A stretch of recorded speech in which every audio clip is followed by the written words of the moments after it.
This creature should not exist. It lived inside the Triassic, the forgotten proving ground of all life itself. 252 million years ago, the planet fell silent. Not the silence of peace, but after catastrophe. The Permian extinction erased 9 of every 10 species in the sea, 3 of every 4 on land. Forests had burned to ash, oceans had stagnated to poison, the sky itself was the color of old iron. For nearly 5 million years, nothing rose to take the empty throne after the greatest extinction in Earth's history. Now imagine standing on that world. No Atlantic Ocean, no Pacific as we know it, only one vast supercontinent, Pangaea. A single body of land stretching from pole to pole, surrounded by one enormous sea called Panthalassa. No mountain ranges divide its interior, no rivers carve familiar valleys. The map of Earth is utterly unrecognizable here. A continent shaped like a crescent moon turned on its side, hugging a shallow gulf called the Tethys Sea. Inside Pangaea, the climate is brutal. Monsoon rains reach the interior only once each year, like an exhausted promise. The interior bakes year-round. Red deserts stretch to the horizon. Dunes the size of cities migrate beneath endless winds. Temperatures climb past 40 degrees Celsius for months. The poles themselves hold no permanent ice, no eternal winter. No snow falls on Antarctica, no polar bears roam the north, because no north exists as we know it. And yet, in this scorched theater, life refuses to surrender. Survivors crawl from the wreckage of the dead Permian. Strange transitional beasts emerge as pioneers of new body plans. The world is a laboratory, evolution is hiring. Every empty niche becomes a vacancy. Every ash-covered plain becomes an opportunity for survivors hungry to claim it. Sponges rebuild reefs from scratch. Tiny lycopod ferns push through volcanic soil as the sulfur-choked air slowly clears. Blueprints of the modern world are drafted in red dust and lava glass. Something with teeth begins rising. The first to claim the empty throne are not the dinosaurs. Remember that. The dinosaurs do not yet exist. The new rulers are called archosaurs, ruling lizards, ancestors of both modern crocodiles and birds yet to come. But in the early Triassic, the crocodile branch is winning, by a very wide margin over all rivals. These are not the low-slung river hunters of today. These are upright, long-legged, armored predators built for plains. Meet Erythrosuchus, the red crocodile, a beast the size of a bull with a meter-long skull of teeth. Jaws lined with serrated teeth, eyes set high to scan the horizon, legs tucked beneath its powerful body. It could run, it could chase, it could break the spine of anything smaller than itself. Almost everything. For 10 million years, Erythrosuchus and its cousins ruled southern Pangaea's river valleys with absolutely unchallenged predatory hunger. Then came Postosuchus, 5 meters of predator so advanced paleontologists once mistook its bones for an early tyrannosaur. Same deep skull, same blade-like teeth, same powerful hind limbs. Yet Postosuchus was no dinosaur at all. A crocodile cousin walking the same evolutionary road, arriving at the same terrifying destination by another route entirely. Convergent evolution, written in bone, 50 million years before tyrannosaurs would ever be born into this world. The first culture of fear had begun. Plant-eating herds startled at every shadow. Smaller reptiles burrowed ever deeper. The crocodile line had become the apex of the Triassic. Nothing, it seemed, would ever displace them again. Yet in the undergrowth beneath those armored giants, a quieter revolution was already beginning, the rise of the cynodonts. Dog-toothed reptiles no larger than a badger, covered in something the world had never seen before: hair, whiskers, fur. Their jaws were rebuilding bone by bone, fusing and simplifying, preparing the world's first true mammalian ear. They burrowed. They hunted insects by night. They warmed their own blood against the brutal desert chill. Every cynodont was a draft of the same letter, the letter that would one day be signed mammal. Alongside them grazed the dicynodonts, squat, beaked, tusked herbivores resembling a cross between a tortoise and a burrow. Their jaws moved sideways, not up and down, slicing the toughest Triassic vegetation like enormous garden shears. They lived in herds of hundreds. They migrated across continents. Some grew to the size of a full hippopotamus. Not pretty, not graceful. But the dicynodonts were the cattle of the Triassic, feeding every predator above them. And then there were the rhynchosaurs, pig-shaped reptiles with parrot beaks and double rows of crushing palatal teeth. They ground ferns and seed ferns with mechanical efficiency, outnumbering every other land animal across vast stretches of Pangaea. Mass graves of their fossils stretch for kilometers across what is now the wind-swept badlands of northwestern Argentina, and in those same Argentine rocks, within a formation called Ischigualasto, the bones of something unprecedented began appearing. Small, bipedal, light-boned, built for running, built for grabbing. Eoraptor Herrerasaurus, the first true dinosaurs, walked here. They were not large. The biggest stood barely 2 meters tall, less than 5% of the fauna. A footnote, a rumor, a whisper at the edge of the herd, yet their bodies were quietly revolutionary. Their hips were different, their ankles were different, their lungs pierced with air sacs, lighter, capable of sustained sprint. They were running on a body plan no other creature on Earth had ever dared to try before. Meanwhile, in the canopy of the first Triassic forests, even stranger experiments in form were quietly taking shape. The Drepanosaurs, reptiles that became chameleons 50 million years before chameleons existed, with prehensile tails and hooked claws. Bodies so bizarre that when the first skeleton appeared, scientists argued for years over which end was the head. Forms that evolution drafted once, used once, and threw away forever. Body plans never repeated again on Earth. On land, evolution improvised wildly, but beneath the surface, the oceans were stranger still, hiding even older secrets. The Triassic Sea was not the sea you know. It was Tethys, wrapping Pangaea's eastern edge like held breath. Its turquoise waters and reefs were slowly rebuilt from sponge and microbial mud after the catastrophic Permian collapse. Into this recovering paradise, one group of land reptiles made a choice echoing 150 million years. They went back to the water, back to the element their distant ancestors had once crawled out of. These were the ichthyosaurs, fish lizards. Their first generations were eel-like, awkward swimmers with stubby little paddles. But evolution worked fast. Within 20 million years, ichthyosaurs had streamlined into shapes nearly identical to modern dolphins. Pointed snouts, vertical tail flukes, large eyes for hunting in dim water. They gave live birth at sea. They never returned to land, not even to lay eggs. And one species grew beyond all reason. Shastasaurus, a silent hunter the size of a city bus. Up to 20 meters long, immense.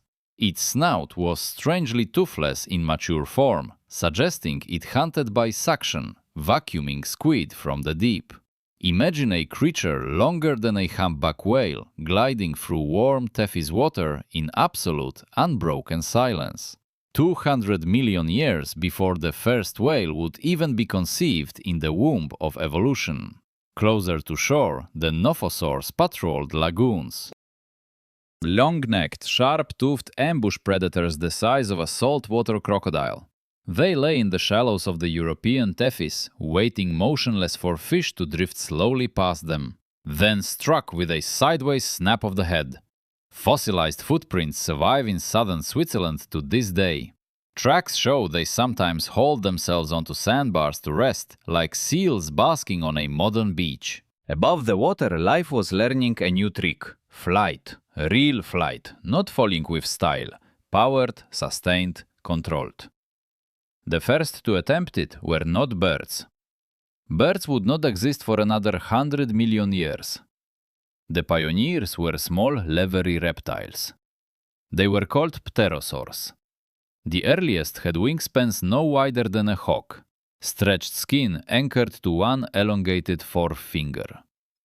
They were warm-blooded, probably cloaked in a hair-like fuzz called pycnofibers, hunting insects above Triassic lagoons with darting precision.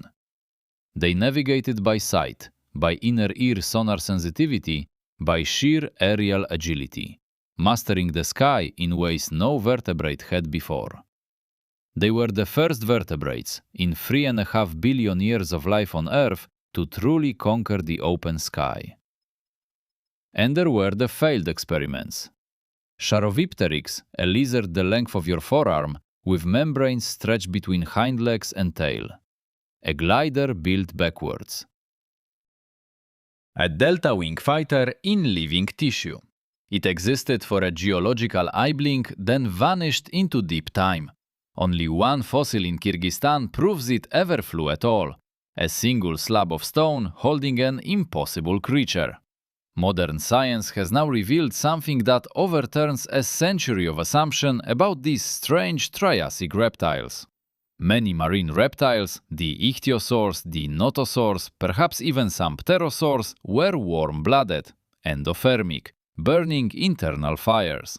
They maintained body temperature in cold polar seas, their bone microstructure showing growth rates closer to a tuna than a lizard. The Triassic was no mere parade of cold-blooded oddities, it was the birthplace of warm-blooded life on a planetary scale. And then, beneath the iron skies of that young world, the predators learned a darker art. They learned to hunt together. By the late Triassic, the dinosaur experiment was no longer a footnote, it was an emerging, unstoppable force.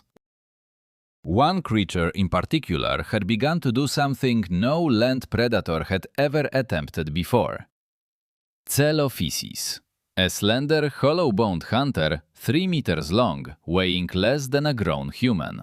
Solitary, it seemed unremarkable. But gathered together in packs, Celophysis became something else entirely. A coordinated wave moving across the floodplains. The fossil bed at Ghost Ranch in modern New Mexico preserves a moment frozen in sudden catastrophe. Hundreds of Celophysis skeletons piled together, tangled, compressed, killed simultaneously by a flash flood surging through the riverbed. The pose of those bones tells one clear story. They died together because they always moved together. The first true social predators of the dinosaur line, sweeping late Triassic Pangaea in coordinated lethal waves. Some skeletons at Ghost Ranch contain smaller bones inside their abdomens, once thought to be cannibalized juveniles. New analysis suggests something else entirely. Small young crocodilian prey swallowed whole by these opportunistic Celophysis hunters. The truth is, Celophysis ate whatever it could catch, and increasingly that meant almost anything its size. But the Triassic world was not handing power to the dinosaurs without a long and brutal fight. The ancient crocodile line still ruled every waterway, and one of its last terrifying members was Smilosuchus. A phytosaur, a creature that looked at a single brief glance almost exactly like a modern gharial. A long, narrow snout, conical teeth, eyes raised high atop the skull for an ambush from below. Except Smilosuchus stretched over 12 full meters long, roughly the sheer size of a small school bus. It waited at the shrinking waterholes of the dry season when massive herds were finally forced to drink. Dicynodonts and rhynchosaurs gathered nervously along the edge, knowing predators lurked just beneath the murky brown surface. The great Smilosuchus did not chase, and it did not run. It simply waited, half submerged, for the inevitable. A dicynodont herd in late Triassic Africa faced no easy choices. Stay from water and die of thirst. Approach the water and risk Smilosuchus, the massive crocodile ambusher waiting beneath every shimmering shallow across Pangaea. The herds migrated under the monsoon, following the rains, traveling hundreds of kilometers each year to find safe drinking. Their migration paths can still be traced in fossilized footprint highways across the ancient rock of Lesotho and Argentina. The predator-prey arms race accelerated relentlessly. Faster legs, better lungs, sharper teeth, larger eyes, every body rewritten. The Triassic was no longer a quiet recovery. It was a hot, competitive, brutal optimization engine at full throttle. Every continent, and they were still all one continent, became a battlefield of fierce new evolutionary designs. The pterosaurs above grew larger, the nophosaurs in the shallows grew teeth like daggers, ambushers of the warm coast. The cynodonts in the underbrush grew warm and clever. The dinosaurs on the plains grew taller, faster, more numerous. The great crocodile dynasties, after 50 million years upon the throne, felt pressure from every direction at once. But the ground itself was about to betray every living thing upon the supercontinent's wide and trembling surface. 201 million years ago, the world ended again, and this ending would change everything forever. It did not end in a single day. It ended over hundreds of thousands of years, geology's afternoon. Beneath the heart of Pangaea, a vast plume of molten rock had been gathering quietly for millions of years. Now it broke through. The Central Atlantic Magmatic Province, camp the largest volcanic event of the Mesozoic era. Lava poured across 11 million square kilometers, larger than the modern United States, China and Europe combined together. Fissures opened from what is now Morocco to Brazil to New Jersey, splitting Pangaea along its trembling ancient heart. They erupted not in one explosion, but in pulse after relentless pulse for at least 600,000 years. The atmosphere choked, carbon dioxide tripled, then quadrupled. Temperatures climbed 6 degrees Celsius, beyond anything modern science has simulated. The oceans absorbed the excess gas, turning acidic. Reefs dissolved, plankton died, the marine food chain collapsed in months. On land, the great forests burned. The monsoon failed. Pangaea began pulling apart along the seams of the eruption. First cracks opened of what would one day become the Atlantic Ocean. The continent was being torn in half. The casualties were staggering. Half of all marine species disappeared. The phytosaurs vanished overnight in geological terms. Smylosuchus, ruler of the waterholes, was gone. The armored atosaurs, the long-snouted Rauisuchians, the entire crocodile line dynasty extinct. 50 million years of rule erased. Their reign concluded by a planet that had simply changed the rules. And yet, some lineages slipped through. Early dinosaurs survived. Why?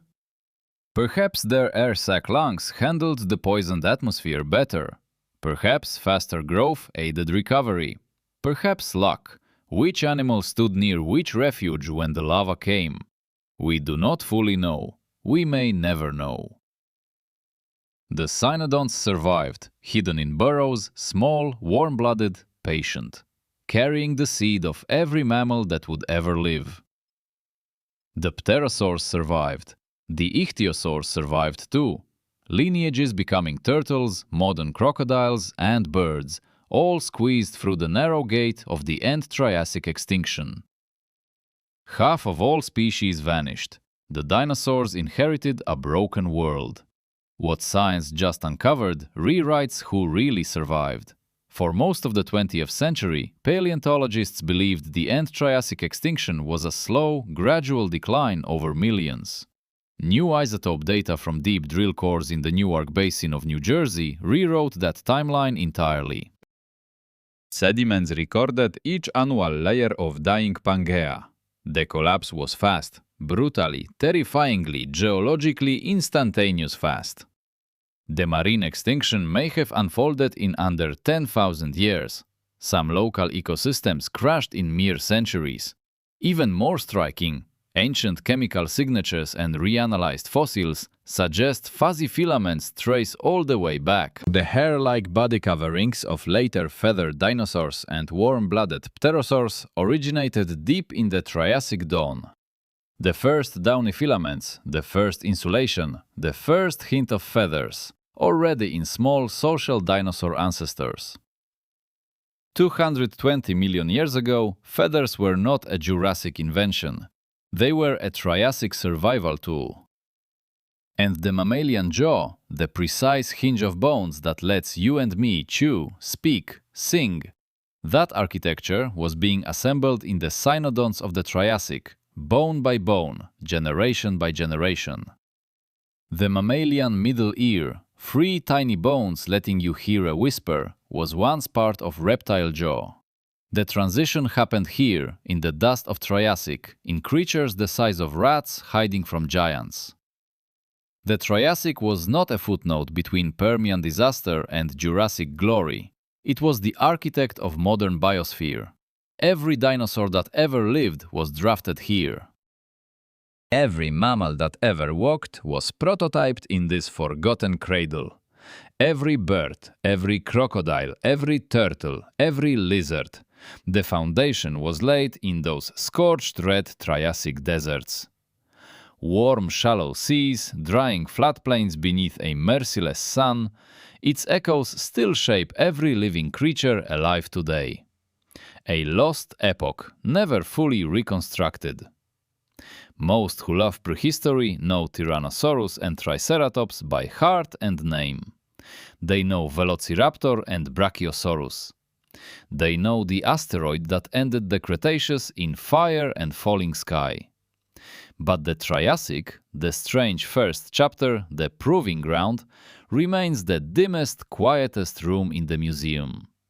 The room most visitors hurry through to reach the giants. But without the Triassic, no giants ever rise. Without the cynodonts in their burrows, there is no us. Without Chelophysis stalking the floodplain, no Tyrannosaurus rex follows. Without the first ichthyosaurs, there are no whales.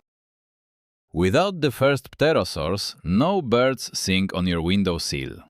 Without the end Triassic extinction event, dinosaurs never inherit their 135 million years of total planetary dominance.